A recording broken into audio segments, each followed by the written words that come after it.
Good morning, everybody. Back again with me, Ferry, at the FEHA channel, where basically we discuss startups, compliance, and everything in between.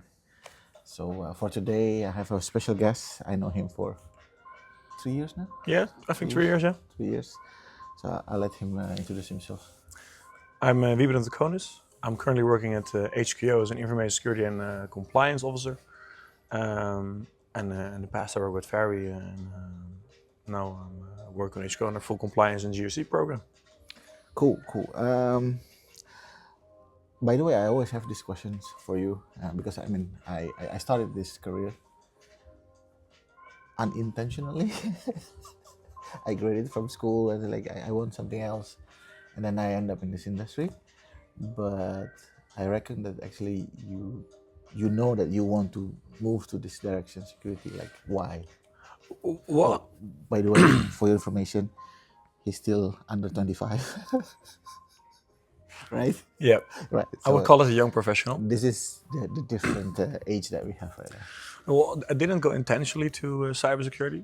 Okay. I knew I wanted to do something in IT, and luckily here in the Netherlands they had a bachelor that you first do.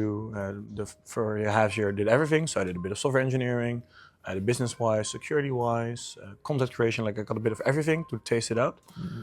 And then I was like, oh, this security is actually pretty nice. It's a bit technical, but it's also a bit more managerial, which I like because I was used to working on bigger projects and groups. So like, I will go for this. And then I choose cybersecurity. And then I got everything.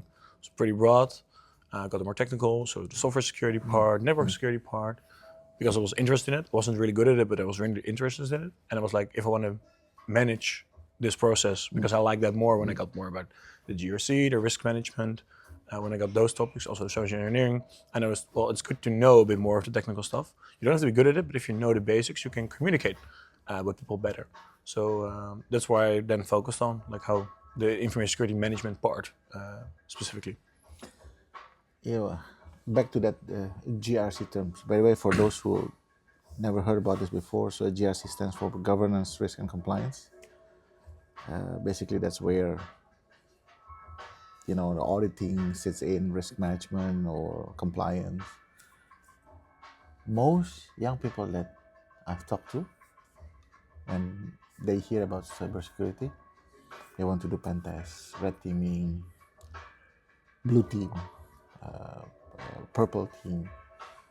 You've tried many things, as you said. Like why you said, okay, I think GRC is my thing. Well, I think you grow into it, right? Because you touched the more technical part, and yes, it's interesting, but I couldn't see it myself doing the whole day.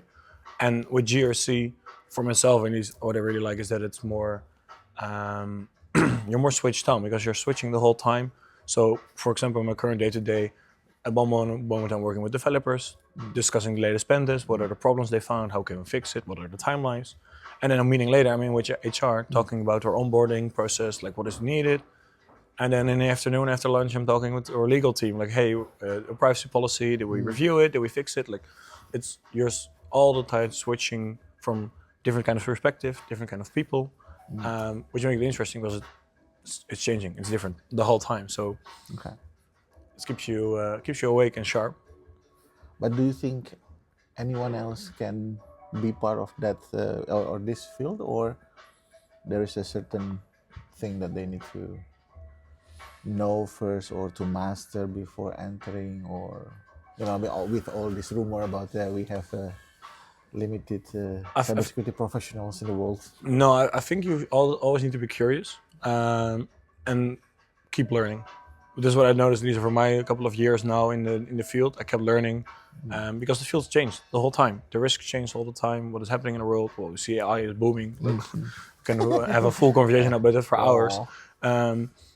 So if you really focus on what you want to do, or at least try it, I think you can evolve in the security world, because you'll find the security world is still big. Like you already said, you have the technical part, you have the compliance part where you're, but you also, if you have bigger companies, you can really be focused only on policies if you really like that. Like it's so broad what you want to do.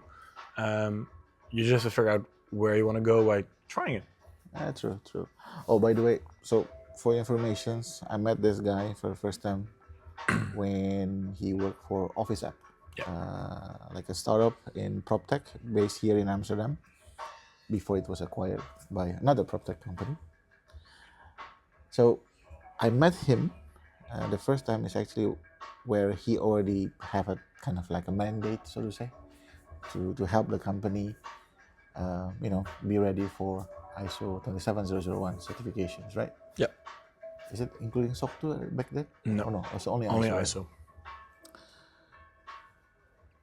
You just graduated, or like nearly from internship to graduations, and Yeah. then you have that mandate for startups. How did you take it in the first place? Like, oh, this is my first time, I don't know what to do, or oh, sure, let's go, and because you know Well, that's, I think, the classic transfer you get from going from your school to the real world, right? So you know it in theory, but now you have to do it for real. So you're missing the experience. Like you see, especially with, for example, the GC part we are in with the ISO. There's a standard, there's documentation, you have to follow that. But there are a lot of ways you can do it. And I think from experience, you can improve on how you should do things in this specific then. So you just roll into it, like you're trying things, you're reading it, you're doing it. And then it's really get tested when you're finally going to do the first internal audit, right? Like you think you're doing the right thing, but you don't have experience with it for any way. So it's really the first time. So you really have to try. Probably going to fail a part of it or miss a thing because, well, you're doing it for the first time, right? So that's how you work with it. But then you can improve if you know what you failed. So I think that's a good thing. So don't be surprised if you fall down. Okay, all right.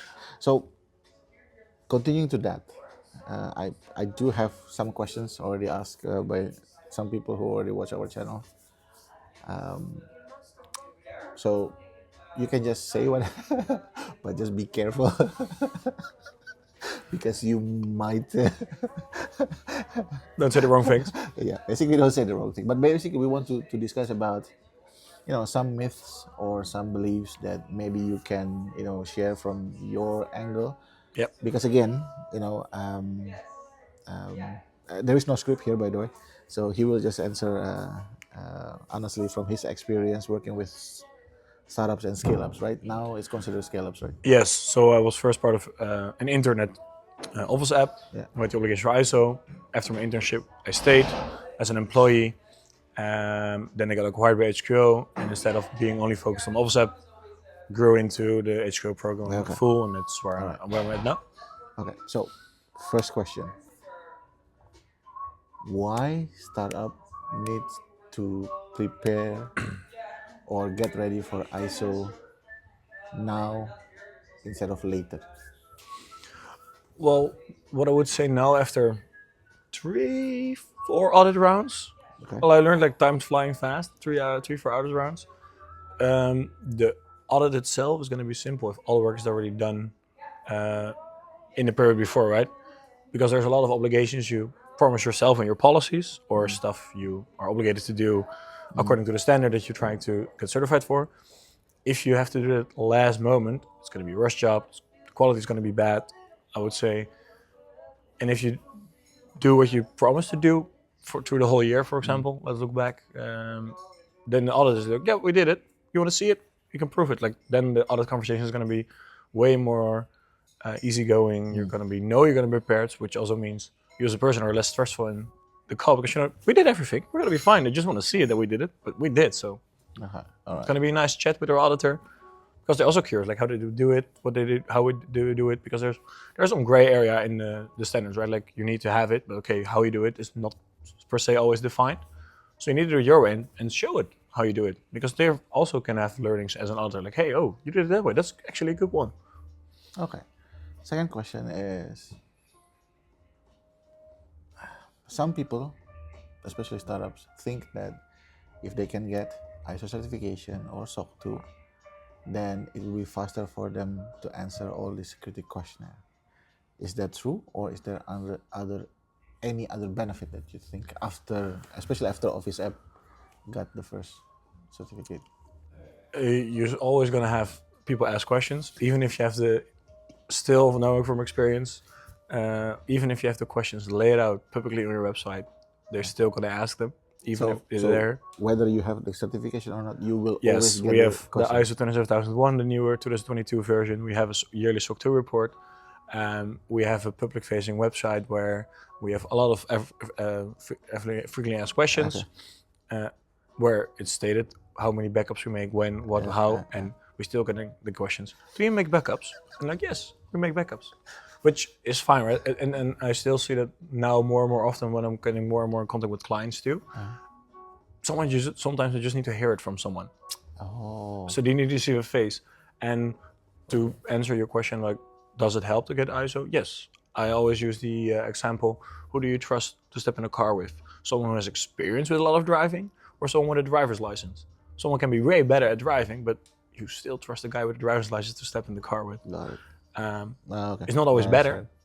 in practical, but you trust a guy with a driver's license. Okay. All right. So it helps you get confident with clients. Oh yeah, I know this, so I can trust them a bit more. All right. But they're still curious. So basically, certification helps, but it doesn't eliminate questions. You will always get the because that's the myth, right? Oh, I can get the certification, then there is no more questions. That's not true. Yeah, you always get them. It helps you answer the questions though, because there are a lot of times when you have conversations like, okay, you have ISO, so you do penetration testing, right? Oh, you do have policies already. So it helps eliminate some questions, I think, because they sometimes assume, oh, because of ISO, Then we can already answer our questions that are true. But there's still going to be questions. Everyone uses a different kind of list of questions when they use to know the vendors, especially in Europe now with the new upcoming, of the NIST is already applicable. Like the vendor risk management is going to be more and more important because a lot of people are more obligated to do now and check their vendors. So that's the assurance report is going to be even a bigger topic now. All right. Third question. Do you need compliance software? Because I know you've used one. Yes and no. You drop one, and then it's really depending on, I think, your company needs, and also I think with every kind of software, how people adapt to it. Because you can buy really the most expensive software there is, but if people are not using it, it's not worth it because you're not getting your value what you're paying for. So in the end, it can help you, really, but you need to make sure it's then implemented, onboarded correctly, and used efficiently. okay. So basically, just for information, when I first met this guy, you use Taconis Logic. Taconis Logic, or then acquired by OneTrust, and then last year, I think then they decided to go full spreadsheet. Yeah, we went actually back to the basics and rely on stuff we already had. But it was also a big company-wide thing where we saw we had a big software stack. Like, are we really using every software to its full potential to make the company a bit more efficient, but also like it helped. So we went back to stuff we already had, the spreadsheets or internal document learning bases like Jira and Confluence, the ticketing systems, because a lot of softwares does the similar things, but just in one software, and now we just spread it out on stuff we already had, which helps in some parts because people are used to the software.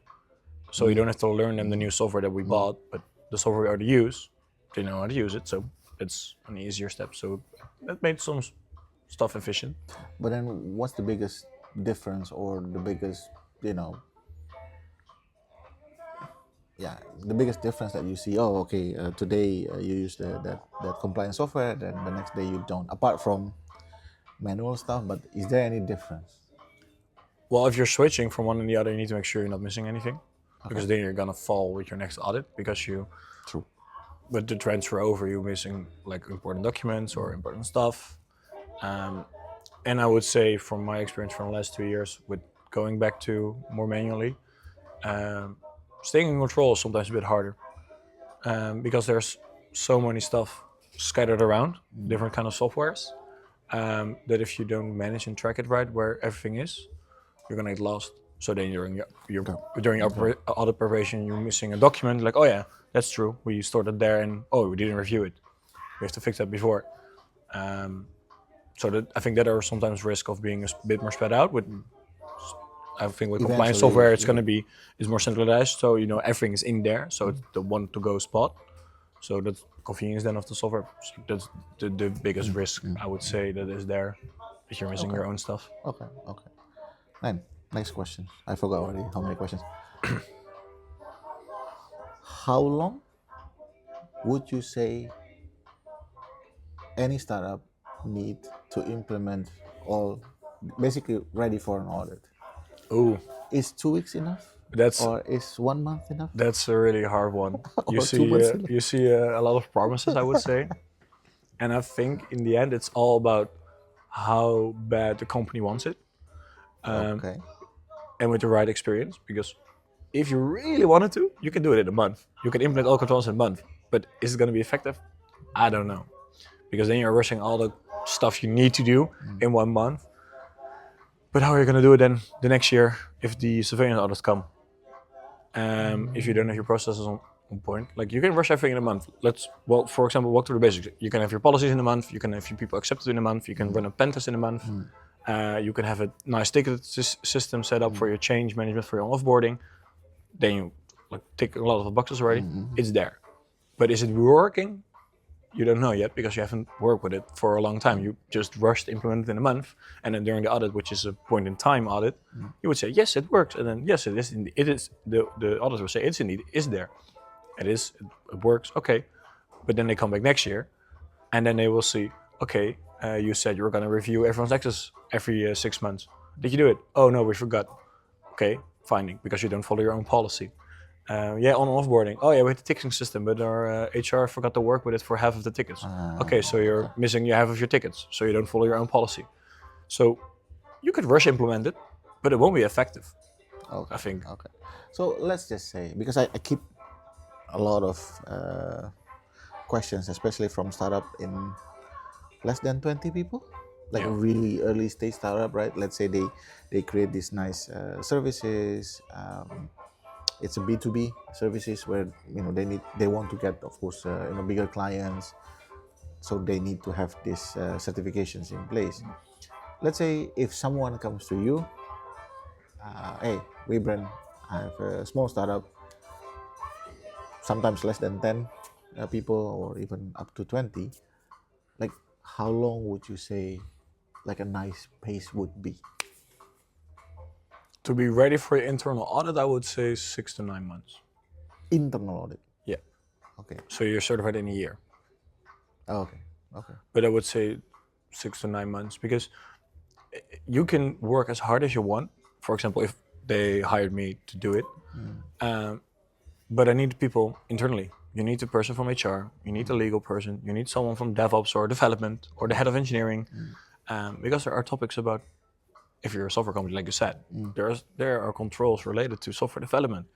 So you can create a really nice policy as an GRC professional, but if they're not going to follow the policy or not work with the policy, why would you even create it? It's not workable. Okay. Okay. I think that's an important part. Like I mentioned before, it's how bad the company wants it, because you need the other people in the company. You cannot do it on your own. Okay. Okay. So, next one. You said one of the things that you like about the job is actually you have a chance to talk to many different people, right? So, mention two funny discussion that you have with other colleagues about when you want to talk about implementing ISO. So, for example, right? I remember when this is not during the startup, by the way. So, in one of the big company I work with, I have to talk to someone in HR, and we talk about, hey, if you want to do this properly, then during onboarding, we need to do a background check. Oh yeah, we collect the CV, and then we all laugh. Yeah. So something like that, sample two. Again, in your setup, as in startup or scaleups, what are the most common misconception or something that, yeah, we normally do this in a startup. We don't do background check, but the ISO or the SOC 2 demands it, and then you have a hard time to explain to them why. Well, I think the part is in where you already said it, right? Like sometimes having to explain multiple times that we just it's not a yes or no. Oh, we're not going to do it. Like no, we have to do it. We just find a way how to do it. I think those are the most common conversations I would have sometimes when, for example, the controls changed over the last year with the new version, or stuff that we missed. Like because they're switching software internally. They're like, hey, we don't do that anymore. Like I was like, why don't we doing it? We did it before. Yeah, but it was hard to send it out every time. Like, yeah, but it doesn't mean that we shouldn't do it anymore because it's a bit harder now with the new software. We are Okay. obligated to do it. I think there's a conversation I would have in the past. Like we cannot change what we're doing because of the software is now harder.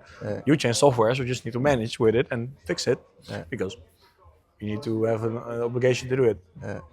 And I think a common question you will come around like in the smaller companies because people are interested. Like, okay, hey, why are we doing this? So they're interesting. Why are we getting an ISO? Why are we doing this? People are asking a lot of the why questions, and then you have to explain them to them. And like I mentioned before, you have the different people asking why questions. You have the developer asking the why question. You have the HR person asking the why question. So you really need to pivot every time your conversation. Like, okay, who am I talking to? Because for HR, I would I would use a lot of times. Well, if we implement these controls, your process is more standardized. It's more clear. You always have your stuff fixed on time. Like, oh, yeah, that's actually pretty nice if my stuff is more efficient and I have everything mixed. That sounds good because as HR, you have to think about a lot of times like legal problems with the contracts of employees, their rights. Like, there's a lot of stuff you have to think about as an HR person. Well, if I have a conversation with someone from development, like, okay, if you just follow policy, you have more your process is going to be more efficient, so you have more time to develop instead of thinking about other things. Yeah, but I have to follow these rules. Yeah, but these rules make you try it. It will make your work more efficient because Okay. you're following a standardized process, and your colleague is doing it too. So when you have to take over from him, you're following the same process. So you don't have to ask him, "Hey, what were you doing actually? How can I help?" No, you know what he was already doing. So if you implement a lot of these controls right, it can make you more efficient as a company too, because you're maturing your company more because more standardized, more is workable, more shareable. Um, yeah, those are the most two common conversations I would have internally, I think. Okay. Last question. Is it true that if you pass, or if you get, or if you have ISO 27001 certificate or SOC 2 because you have both Yep. as a company, then you're fully secure? Be careful. This one, you have to be careful. No, I don't think you have to be careful. Okay. I think it's the classic, also in GRC, right? No, you're not always secured. Also, if you're performing risk assessment, it's not possible to have a risk. There is no risk anymore. There's always a risk. It can be really low, but there always is a risk of happening. You can do everything you want, but there's always that risk. I think it's with everything, your physical controls, your processes, your policies, you can have everything right, but stuff still happens. Okay. Yeah, it happens. I think there's a common story from a social engineering part here in the Netherlands. They were hired to do social engineering tests on a company which had like security guards, locked offices, multiple Oh, yeah, yeah, firewalls, yeah, yeah. and then Sinterklaas came, so the center of the The center Netherlands, of the the Netherlands. center of Yeah. the Netherlands, and they were like, "How can we break in? We're just gonna dress up as Sinterklaas and his helps, and we're just gonna throw candy through the building, and then so we don't have to show our ID and stuff, Yeah. and then we Yeah. just go into the office with a big story, and they didn't follow what was gonna happen. They were like, let's try it, and they got Okay. in. They put a USB in their server room. They stole a laptop as the test, as they Okay. agreed on with the Okay. Okay. company, Okay. and the company was in the end flabbergasted. Like, we have so many security rules, physical security. We have a security guard. We have a receptionist. We have cameras. We have access boards. Like, we have access gates. There's everything we have, and because they used a simple human trick, because people were like, oh, Sinterklaas, the company Sinterklaas. hired them. Yeah. Of course, Sinterklaas has an ID. He's Sinterklaas, right? He's not a person. And they broke in the really big facility. It was like, it's sometimes you can have done everything you think is the right way, and the risk is in the end on paper really low, but the risk is still there. Okay. I know I said that was the last question, but really this one is the last question. Sorry. That's fine. We have time. Again, you've worked with in startup environment. Now you're working in scale ups. Maybe we already touched that before, but maybe just one last time. Like, if someone, especially startups or small businesses, who's been in the business for so many years but still small in terms of number of people, right? If they want to go to that journey, what would be, let's say, the first 3 steps that you would recommend them? Well, the first step, for example, if you want to get ISO, buy the standard. It's a classic, but buy the standard, because that is your handbook, your plan, your structure. There's the Okay. information is in there. All right. If you're just reading through it, you don't have to get certified yet, but just read it. See what controls are there, like you have to likely implement. Think about, okay, I can already do this. For example, you can already start with a company policy or an employee handbook. Like there's stuff you can already slightly do So to don't make your company more mature, I would say, not even secure. so don't read the blog post. Buy the document. The blog post. No, I mean, like you said, buy the document. Well, there are a lot of blog posts about how you can do it. There, you can use with AI. You can ask for a plan at this point. Like there are a lot of resources you could use, but in the end, in the certification world, you get certified against the standard. It's like there can be a lot of tips and tricks which will help you, but in the end, it's the standard you have to get certified for. Okay, all right. So one, buy the standard. I think from ISO.org. That's the website, right? Yeah. Yeah, or in Netherlands you can have like a local. Yeah, you have version you have to of translate the Dutch version. Yeah. Okay. But Second. I think the second step would be commitment from the company, from management. It's also classic from the standard, but it's also you need to get commitment internally, because like I mentioned before, you need the HR person, you need the director of engineering or the head of engineering, what is called. Maybe your legal team. You need management involvement, because management need to accept risk. Management needs to review what you did on a yearly basis. If they agree with you, they need to decide what will be their focus. They want to be secure really bad, or want to take some risk. Like you can take some risk as a company, but then you need to know you're taking the risk. So that's where you need the management commitment. Just like they set out the vision for the full company, they need to set out the vision for the security part. Like, what do you want to go for? Because if you don't have that commitment from people in the company you need from, you can work really hard yourself, but it's not going to work, because people are not going to do their job, or they're not going to feel responsible for the stuff they should do. Okay. Third one. Try and fail. Try and fail. In a safe way, I would say. Don't fail during your external audit, because that would be a bit too late. But do things you think you should do, and according to your experience or the extra resources you have, and ask someone else, like, hey, what do you think about this? Especially if you have these specific topics in specific regions, like the development part or the HR part. Like, think about what they would do, because if you work together with them, it's going to be also more workable. Because I can decide the full on and offboarding process, but if then HRs not fully agree with me or don't really work with it, like it's not going to be efficient. So you need to work with them to make it efficient. Because then if you're internal audit and you see some improvements, you get them. That's where the internal audit is for. Like it's the pre-test where you can still have time to fix your stuff for the external audit.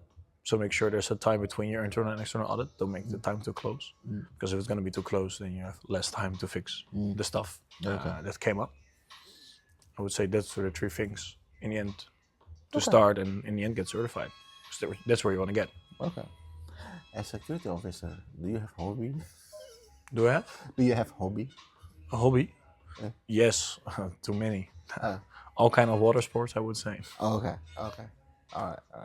So sailing, do you see yourself as a hobby in the sailing? Yes. By the way, FYI, he's very good at sailing. He even joined the team where, I think when this video is published, he's under preparation for kind of like a very big championship here. So sailing is your go-to hobby. Yeah, I would say my exploded hobby. Like, I do it too much. Really competitive. So sailing competition, but also teaching people to sail. I used to do that in the past, and now I'm more training new instructors and training the highest people that are now doing competition and stuff, which is fun. Also, from that experience, I use a lot of now in my security work, like a different kind of people that there are. How can I help people learn? How can I make people understand me? How can I teach them? Okay. I use those tricks now with the security part. Like, okay, how can I convince this person to do stuff for me, or how can he help me, or this is what kind of type of personality is this person? So I know what use to work, what to use in these type of conversations. I think that's really helpful. All right. Cool, man. Thanks for your time. Thank you. By the way, just for information, we are in this lovely co-working space where we are located at the moment. This is a very, how do you call it? Oma couch. Nice old school chair. A very old. I think it's older than at least his age. Yes, we have this age gap, by the way, so it's not just between me and Senna, but it's also between me and him. But anyway, thank you for watching, and then see you in another video. Oh, by the way, if you have any other questions, just keep asking.